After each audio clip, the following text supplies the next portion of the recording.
Thank you. Bismillah ar-Rahman ar-Rahim. Mr. Secretary General, Prime Minister Trudeau, Prime Minister Holness. First of all, I want to thank you for initiating this conference because this is, as we all know, a global issue. It's a global problem and it needs a global solution.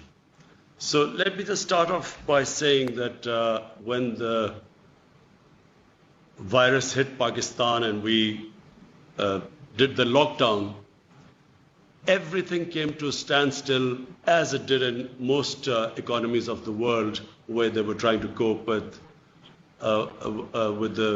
stopping the spread of the coronavirus. And when everything came to a standstill, the biggest issue for us was how to look after the most vulnerable section of our population. And the people affected in the non-formal sector of our economy. We in our country, out of a population of 220 million people, the vulnerable section of the society was almost 150 million people. Non-formal sector, daily wages, weekly wages, whose family depended upon them earning money so that they could eat. So we then started this big cash handout, one of the biggest programs in Pakistan's history.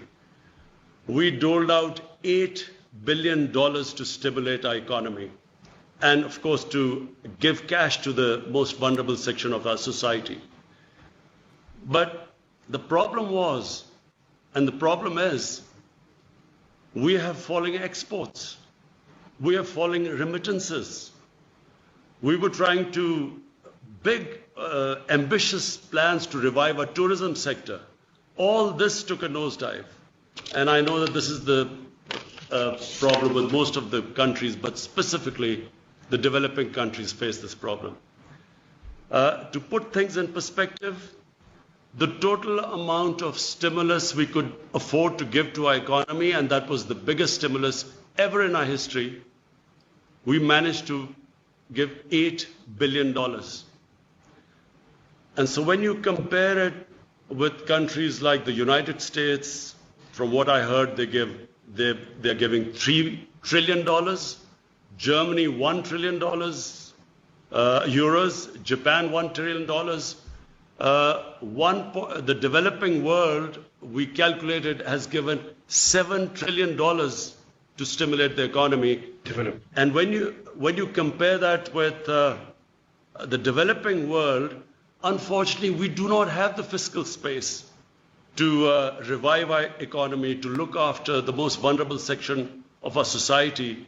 And in case of our country, we still have this huge, ambitious program of fighting climate change by planting 10 billion trees. So all this money got diverted into dealing with the effects of the coronavirus lockdown. So all I want to say is that it is very important for the developing world to, at this critical juncture, look after the people of the developing world which are struggling. When I spoke to the prime ministers of Ethiopia, of the president of Egypt, prime minister of Nigeria, all of them are facing similar problems to what we are facing. And therefore, I really welcome the G20 for taking this big initiative of giving debt relief. But bear in mind, this really has to be thought through. This stimulus, this help to the developing world, I'm afraid has to be much bigger than so far it is being envisaged. Because, you know, you have the developing world with 1.5 billion people.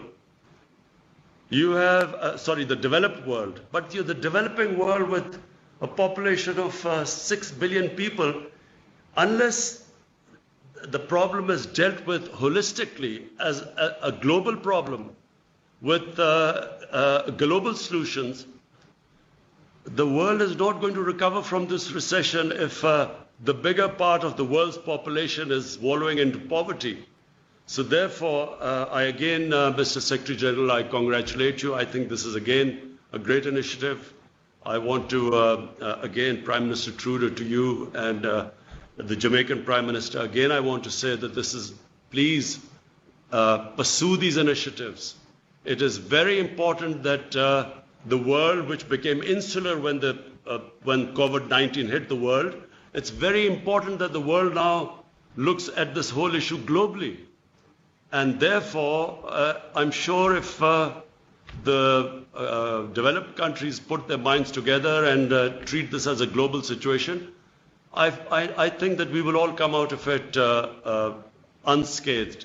Right now, things look bleak, but I think if we deal it as a global issue, I think that the world will come out of it. Thank you very much.